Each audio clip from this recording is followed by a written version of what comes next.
الحمدللہ رب العالمین والصلاة والسلام علی رسولہ الامین اما بعد فاعوذ باللہ من الشیطان الرجیم بسم اللہ الرحمن الرحیم یا ایہا الذین آمنوا اجتنبوا کثیرا من الظن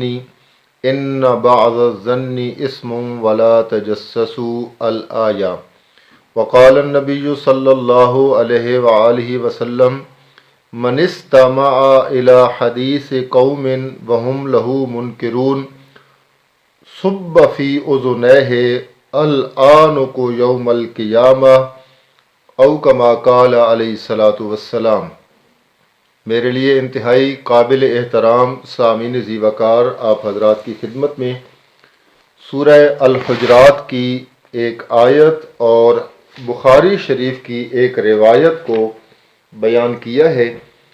اور آج میں جس عنوان کے متعلق آپ سے چند معروضات شیئر کروں گا، یہ آپ تھم نیل پر بھی دیکھ سکتے ہیں کہ خفیہ ریکارڈنگ کرنا، دو آدمیوں کے درمیان گفتگو ہو رہی ہے، خفیہ ریکارڈنگ کرنا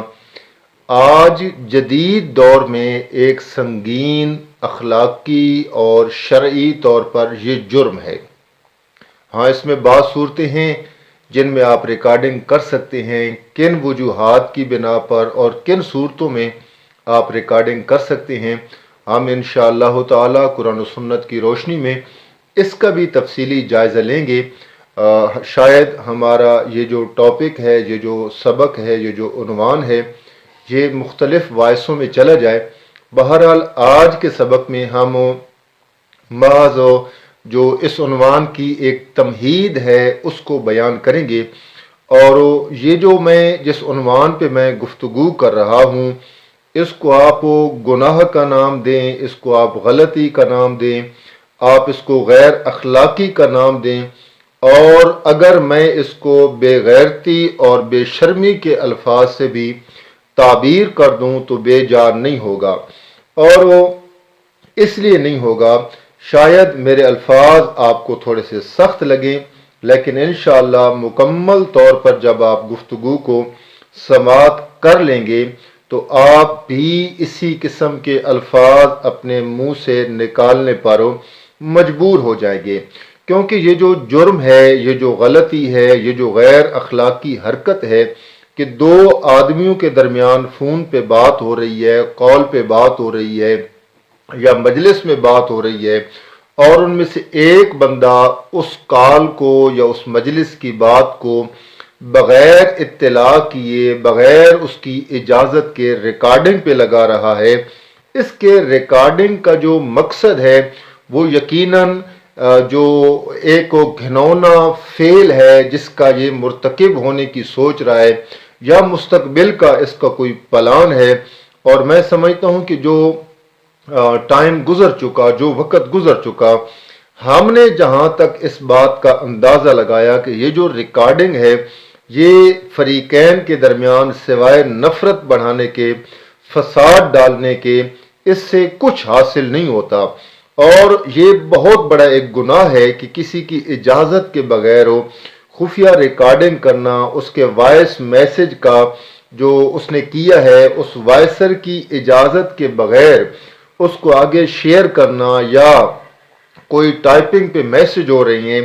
اور اس کے سکرین شاٹ لے کر بغیر اس کی اجازت کے ان کو آگے سینڈ کرنا، یہ سب کچھ اسی زمرہ میں آتا ہے جس کی قرآن و سنت میں، قرآن و حدیث میں بڑی سختی کے ساتھ ممانعت بیان کی گئی ہے، اس کی تردید کی گئی ہے، اس کام کی حوصلہ شکنی کی گئی ہے۔ اور یہ جو آج کل ہمارا فیشن بن چکا ہے، عام روٹین بن چکی ہے، عام ماحول بن چکا ہے، اور اس طرح کا فعل کرنے والے کو سمجھداری، ذہانت کی علامت سمجھنے لگ گئے ہیں، الامان والحفیظ۔ اور کرنے والے ہیں کون؟ یہ بڑا لمحہ فکریہ ہے، آپ میرے الفاظ پہ غور کیجیے گا۔ یہ کرنے والے ہیں کون؟ یہ کوئی بے دین لوگ نہیں ہیں، یہ کوئی چرسی بھنگی شرابی لوگ نہیں ہیں، بلکہ دیندار لوگ ہیں، مساجد کے ائمہ حضرات ہیں، علماء حضرات ہیں، نمازی حضرات ہیں،